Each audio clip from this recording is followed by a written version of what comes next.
প্রিয় ভিউয়ার্স, আসসালামু আলাইকুম। কেমন আছেন আপনারা সবাই? তো দেখুন ভিউয়ার্স, আজকে চ্যাপা শুটকি খুব সহজে কীভাবে রান্না করা যায় সেটা আমি দেখাচ্ছি। তো আমি চ্যাপা শুটকি লতি দিয়ে রান্না করব। দেখুন চ্যাপাগুলো আমি দিয়েছি, আর এখানে রসুন, পরিমাণ মতো হচ্ছে কাঁচামরিচ, লবণ, শুকনো মরিচের গুঁড়া, হলুদের গুঁড়া, আর হচ্ছে পরিমাণ মতো হচ্ছে তেল দিয়েছিলাম। দিয়ে আমি পানি দিয়েছিলাম। দেখুন পানিটা শুকিয়ে আসছে, কিন্তু চ্যাপাগুলো আলাদা হয়েছে। চাপাগুলো থেকে দেখুন কি সুন্দর কাঁটাগুলোকে আলাদা করতে পেরেছি। তো এই কাঁটাগুলো হচ্ছে আলাদা করলেই ভালো, তা না হলে অনেক সময় গলায় লাগার একটা সম্ভাবনা থাকে। তো এখানে কাঁটাগুলোকে আমি তুলে এই দেখুন চাপাগুলোকে আমি হচ্ছে সুন্দরভাবে কষিয়ে নিচ্ছি। তো চাপাগুলো আমার কষা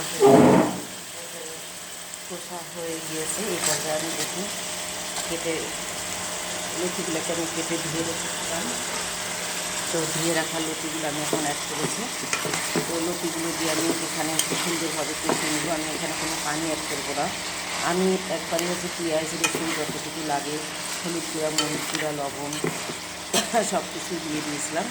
তো এখন আমি হচ্ছে লতিগুলোকে বেশ কিছুক্ষণ ঢেকে রাখবো, তাহলে লতি থেকে যে পানিটা বেরিয়ে আসবে ওই পানিতেই হচ্ছে লতিটা হচ্ছে ভাজি হবে। তো পেঁয়াজ প্রচুর লতি দিয়ে চাপা শুটকি অনেক বেশি টেস্টি হয়। লতির মধ্যে চাপাটা দিলে সবসময় আমি দেখেছি যে খেতে অনেক বেশি সুস্বাদু হয়। তো পেঁয়াজ আমি জানি না আপনারা কখনো এইভাবে খেয়েছেন কি না। যদি খেয়ে থাকেন ভালো, আর যদি খেয়ে না থাকেন তাহলে আমার অনুরোধে একবার হলে আপনারা চেষ্টা করবেন। আর অবশ্যই আমাকে কমেন্ট করে জানাবেন কচুর লতি দিয়ে চাপা খেতে কতটা সুন্দর হয়। তো ভিউয়ার্স, আপনারা ভালো থাকবেন, সুস্থ থাকবেন।